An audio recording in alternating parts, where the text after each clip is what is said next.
Assalamu alaikum wa rahmatullahi ta'ala wa barakatuh. En el nombre de Allah, el misericordioso, el compasivo, y que la paz y las bendiciones de Allah sean con su amado profeta y mensajero Muhammad, con su familia y con todos nosotros hasta el fin de los tiempos. Amén. Bienvenidos de nuevo a un nuevo capítulo de Las llaves del cambio, en este mes del cambio que es el mes de Ramadán. Hemos estado hablando en el último episodio acerca de ubicarnos y saber en qué contexto histórico estamos y qué fuerzas ideológicas, qué ideas más potentes están en constante enfrentamiento y constante mutación y cambio en la arena o, por así decirlo, en el campo universal, mundial, global. Hemos visto y hemos hablado de la globalización y cómo intenta pasar a segundo plano esa búsqueda innata en el ser humano de un significado y quiere reducir al mismo tiempo al ser humano a su dimensión más terrenal, más material, más física, y dejar de lado la dimensión espiritual y la dimensión trascendental del ser humano. Porque le interesa eso, reducir al fin y al cabo a algo tan milagroso como el ser humano, a un simple consumidor, a una máquina que nace, que consume y que desaparece desde esa perspectiva física. Y hemos dicho que la búsqueda del conocimiento de quiénes somos, el significado de nuestra existencia, es inseparable del ser humano, que es muy difícil imaginarnos a un ser humano que deje totalmente de lado esas grandes preguntas, ¿no? Lo que se llama en inglés the big questions, de quién soy, de dónde vengo, a dónde voy, qué soy, qué hago aquí, ¿no? En este mundo. ¿Cuál es la finalidad de mi existencia, el significado de mi vida, el propósito de mi experiencia mundanal como ser humano? El Islam arroja luz acerca de estas grandes cuestiones, estas preguntas esenciales, existenciales del ser humano. Quizá si yo pregunto a una persona cualquiera en la calle ¿quién eres?, ¿no? Esa pregunta acerca de su identidad me va a quizás sacar su documento de identidad y ahí cree que está contenida toda la información, su nombre, su apellido, quizás su dirección, su lugar de procedencia, su fecha de nacimiento, esos datos, esa información acerca de lo más elemental de lo que él considera como su identidad. Pero la pregunta que estamos haciendo de quién eres va mucho más allá de esos datos circunstanciales, datos que tú no has elegido tu nombre. Yo al menos no he elegido el mío. Ha sido mi abuelo en este caso, o mi padre, o mi madre, o cualquier persona de la familia que le ha gustado por algún motivo, por la musicalidad del nombre, esa palabra que me ha asignado como nombre, ¿no? Tampoco he elegido mi fecha de nacimiento, no he elegido nada de esos elementos que configuran lo que yo considero como mi identidad o parte de mi identidad, la base de mi identidad, ¿no? El Islam busca una respuesta muchísimo más profunda que esto. Cuando me pregunto quién soy, tengo que definir mi naturaleza y tengo que dar respuesta a los elementos que me componen como persona.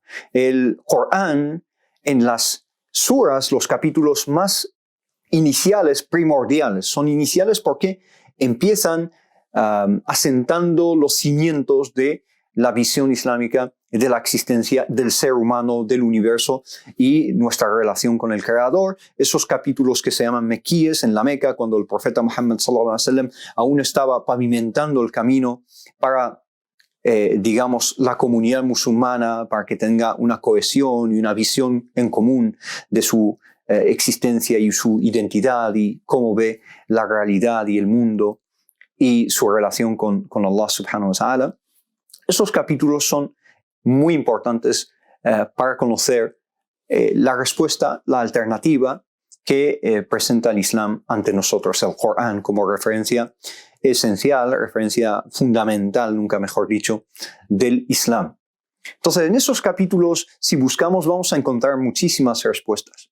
Respuestas que difícilmente podríamos enumerar aquí, pero vamos a dar algún ejemplo, ¿no? Allah subhanahu wa ta'ala habla de cómo el ser humano es una nafs, ¿no? Nuestra existencia en este mundo es una fase de otras fases de nuestra existencia. Nuestra existencia mundanal la llama el Corán la nafs. La nafs es decir, esa conciencia como ego, ¿no? Yo sé que soy yo, que soy una existencia y un ente separado de los demás, ¿no? A partir de una, digamos, un momento, un punto dado de mi infancia, me empiezo a concebir a mí mismo como un ente separado de mis padres, separado de otras personas de mi entorno, separado incluso del espacio que me rodea. Eso aún no lo tengo desarrollado como bebé, pero a partir de un punto de la infancia empiezo a tener esa conciencia. Entonces, ¿la nafs qué es? La nafs es una composición, es un conglomerado de dos elementos aparentemente contradictorios. Un elemento físico, que es un elemento terrenal, que es el cuerpo, la materia de la que estoy hecho, materia orgánica de la que mi cuerpo está compuesto, y ese cuerpo compuesto de diferentes partes, ¿no? Y diferentes sistemas, el sistema digestivo, el sistema respiratorio, el sistema cardiovascular, el sistema nervioso central, etcétera, etcétera. Y además de ese hardware, ¿no? Utilizando un lenguaje informático, ese hardware, tenemos un software que sería el espíritu, lo que se llama ruh. Tenemos el jism o el badan, que es el cuerpo, con su naturaleza física terrenal. Tenemos otro componente que es el ruh, que incluso hoy en día están reconociendo de una forma cada vez más extendida dentro de los círculos científicos. Eso sí, no están dispuestos a llamarlo espíritu, sino que lo llaman conciencia. No sé lo que es, no saben lo que es, no hay una definición para lo que es eso, porque se escapa a las definiciones. ¿Por qué el ser humano es consciente de su yo, de sí mismo? ¿Por qué? El único ser del que tenemos constancia que tiene esa conciencia y se plantea estas grandes preguntas acerca del significado de su existencia. Entonces, la ciencia, desde un punto de vista materialista, naturalista, no ha podido dar respuesta y no ha encontrado una definición satisfactoria a lo que es la conciencia, a lo que nosotros llamamos ruh, en cierto sentido. Esta composición aparentemente decía que es contradictoria, que es como ¿no? unir y mezclar agua con aceite, pero Allah subhanahu wa ta'ala hace que elementos contradictorios aparentemente formen un yo coherente hasta cierto punto, ¿no? Especialmente coherente si se tiene un entendimiento correcto de ello. Allah subhanahu wa ta'ala habla de cómo nos ha creado y de los procesos de nuestra creación, las diferentes fases por las que hemos pasado. Incluso habla de unas fases fetales, unas fases anteriores a nuestro nacimiento. Habla de la concepción del ser humano, la fertilización, y habla de esas fases de nutfa, de mudra, de alaqa, ¿no? Diferentes fases por las que pasa el embrión hasta convertirse en un feto y ya tener unos rasgos delimitados y reconocibles de ser humano. Y luego llega la gran transformación, que es el paso de un mundo visceral, por así decirlo, dentro del cuerpo de la madre al mundo exterior y la percepción de la realidad en el mundo en el que nos movemos. Pero el Corán no es un libro de embriología, no tiene pretensiones de darnos teorías embriológicas, sino que más allá de las fases y las descripciones del ser humano en esas diferentes fases, lo que busca el Corán es que reflexionemos acerca de dónde venimos. Y el ver de dónde venimos nos da una visión más clara de quiénes somos. Allah subhanahu wa ta'ala dice en el Corán: Inna khalaqna al-insana min nutfatin amshajin. Hemos creado al ser humano a partir de un embrión. Nutfa es la parte o la fase más primitiva del desarrollo del embrión, ¿no? Amshaj, que está compuesta por diferentes elementos en constante transformación.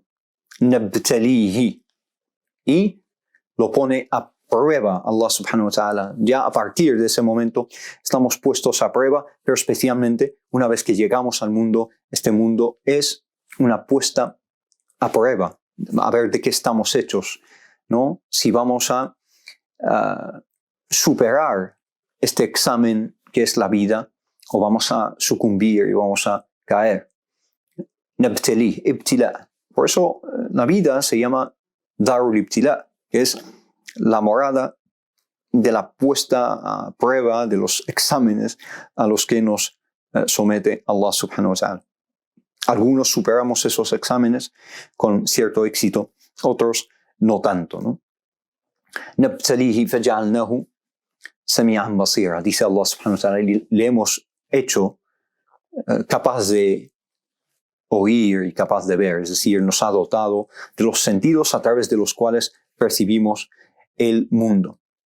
Entonces, tu identidad, a partir de esta visión coránica, Allah subhanahu wa ta'ala habla en primera persona que Él es tu creador y Él es el que te ha dado esas facultades y esas capacidades y esos mecanismos a través de los cuales percibes, procesas, analizas, aprendes.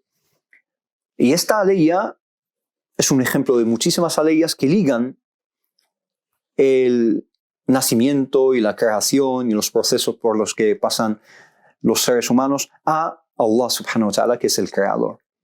Entonces, el Corán, cuando te pregunta quién eres, te da la respuesta de que esencialmente y antes de ser nadie, eres el siervo de Allah subhanahu wa ta'ala, eres parte de la creación de Allah subhanahu wa ta'ala. Khalqun min khalqillah, una creación de entre las creaciones de Allah subhanahu wa ta'ala.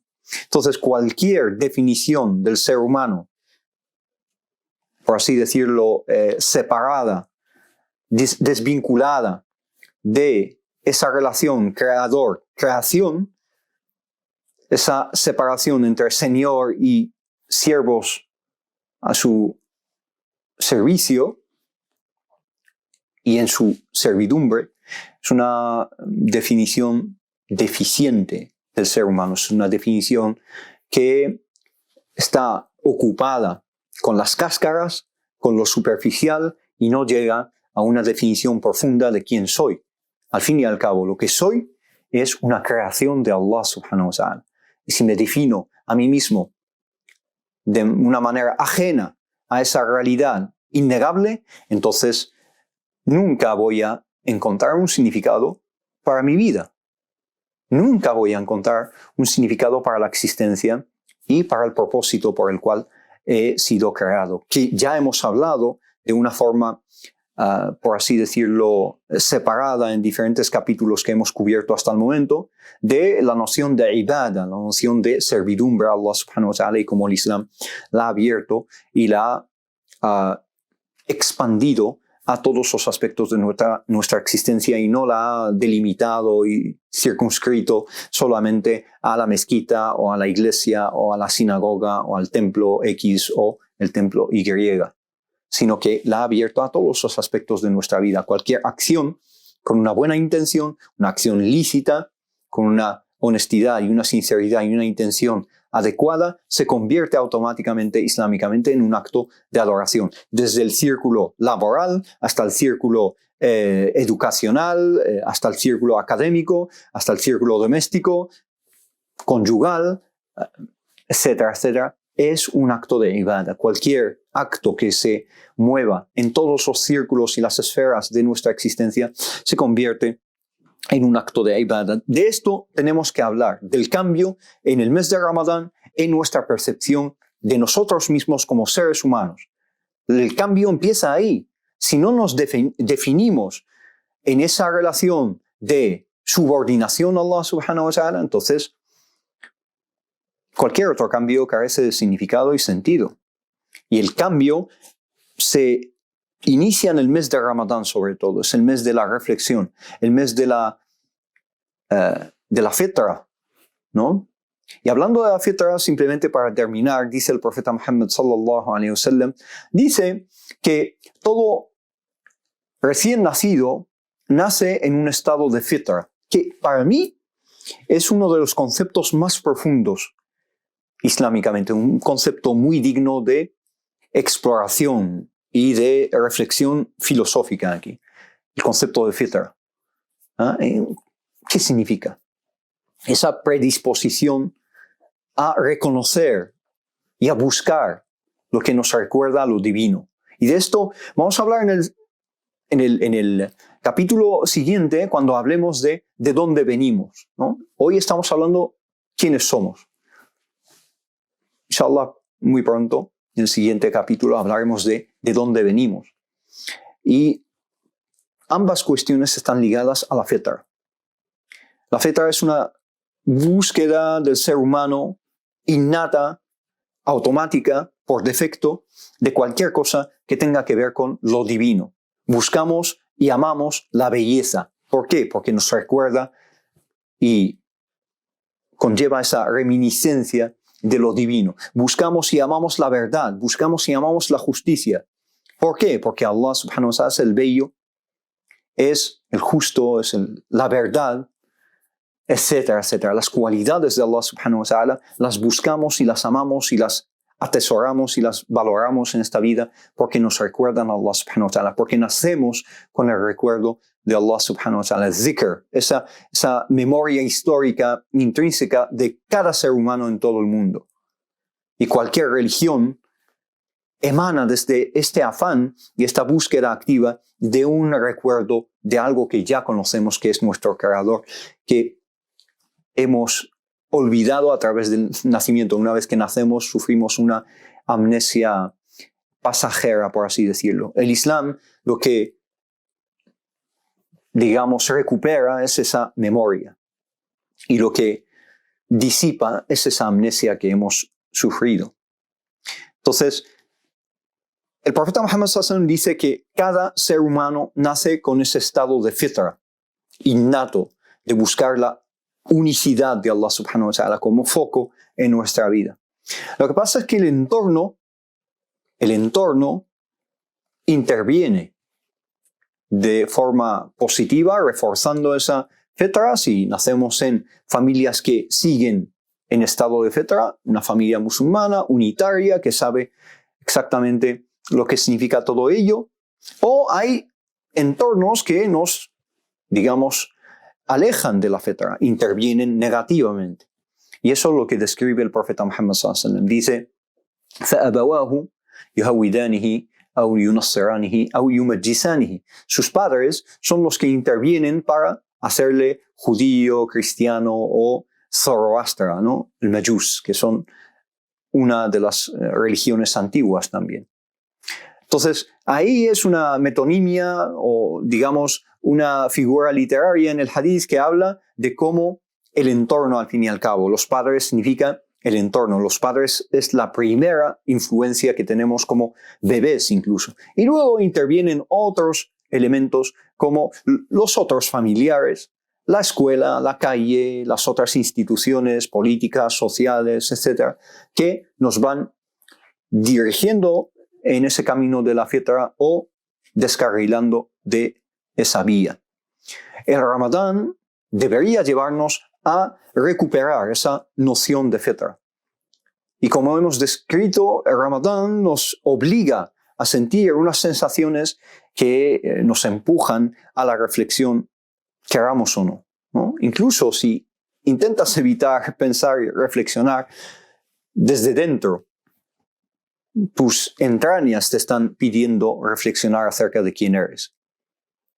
Y es tremendamente llamativo que una persona pase por el túnel de Ramadán sin haber sufrido un lavado y una purificación que le lleva a una visión fresca y una visión refrescante de quién es y de dónde quiere llegar.